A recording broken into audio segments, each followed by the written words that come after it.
This is lecture number 11B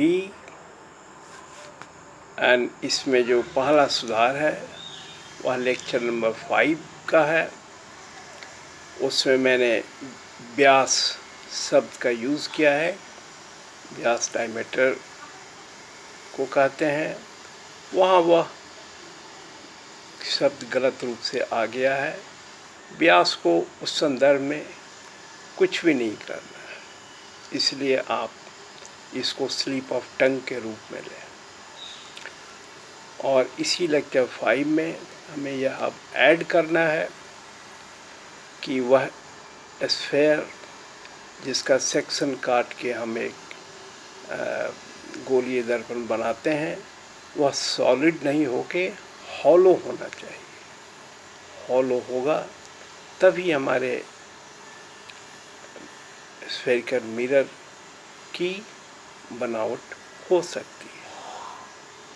हालांकि commercial रूप में वे कैसे बनाए जाते हैं इसकी जानकारी हम लोगों को नहीं है, फिर भी एक लॉजिकल सेंस में इतना तो कहना लाजमी ही है कि वह स्फेयर जो है हॉलो होना चाहिए।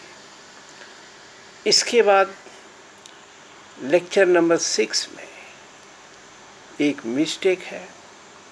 वह है कि मैंने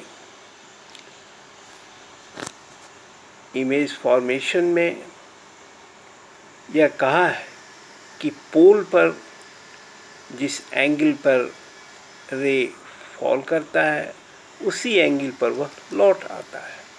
यहाँ आप सुधार कर लें, उसी एंगल पर आता है, लेकिन परावर्तन के नियमों को पालन करते हुए ये रे ऑफ रिफ्लेक्शन से आता है। मतलब कि जिस कोण पे वो जाता है उसी कोण को बनाते हुए रिफ्लेक्टेड रे जो है अपना परावर्तन के नियम के हिसाब से जैसे लौटती है वैसे ही लौटती है। इसलिए इस कन्फ्यूजन को हटा देना है कि उस जिस एंगल पे जाता है उसी पे लौट आता है, इसको सुधार कर लिया जाए। फिर इसमें हमने लेक्चर नंबर 8 में एक मिस्टेक किया है। वह है कि हमने वस्तु में प्रतिबिंब का उच्चारण कर दिया है, जिसमें हमें गोलीय दर्पण में प्रतिबिंब कहना चाहिए था। यह एक स्लिप ऑफ टंग हुआ है। और दूसरा है, हमने यह भी कह दिया कि गोलीय दर्पण का एक केस है। यह भी एक बहुत बड़ा मिस्टेक है। हमें कहना चाहिए था कि समतल दर्पण या प्लेन मिरर गोलीय दर्पण का एक केस है। यह भी सुधार कर लें।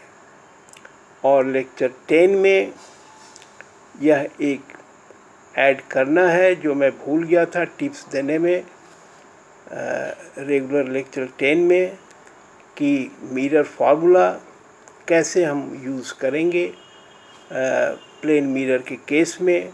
तो इसमें आप जो रेडियस ऑफ कर्वेचर है उसका वैल्यू आप इन्फिनिटी में रख लेंगे तो वह मिरर फार्मूला जो है आप प्लेन मिरर्स में यूज़ कर सकते हैं।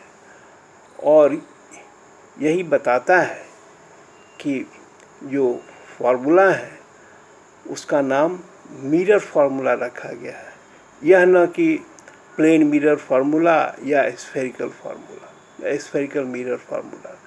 अतः 11B अब कंप्लीट होता है और हम फिर अगले करेक्टिव लेसन्स की तरफ बढ़ेंगे 21A and 21B। Okay, thank you.